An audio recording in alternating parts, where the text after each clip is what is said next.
Here is everything I use to make my own paint, starting with the mortar and pestle, essential for making pigments from scratch. It's used for grinding up ingredients into a finer powder. The binder I use is linseed oil, very commonly found at art supply stores. If you have any questions, join the community Discord server and ask me. This is called a muller. It is used to emulsify the pigment and oil, creating an oil paint. I'm using a marble slab as my base for grinding the paint. For my lake pigments, I use a hot plate and a beaker for simmering my ingredients. A lake pigment is a dye extraction, using compounds to precipitate and bind the color.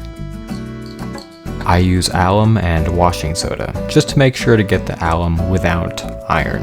It will turn the dye into a rusty color. I like having some small bowls on hand. I got these at the Dollar Tree.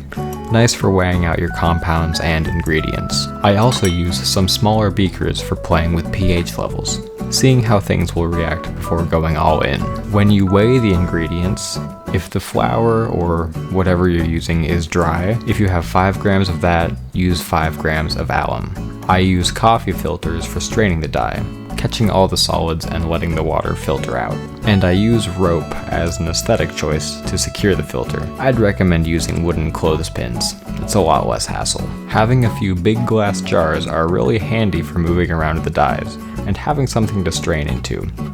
Also, I got them at the Dollar Tree. Happy paint making.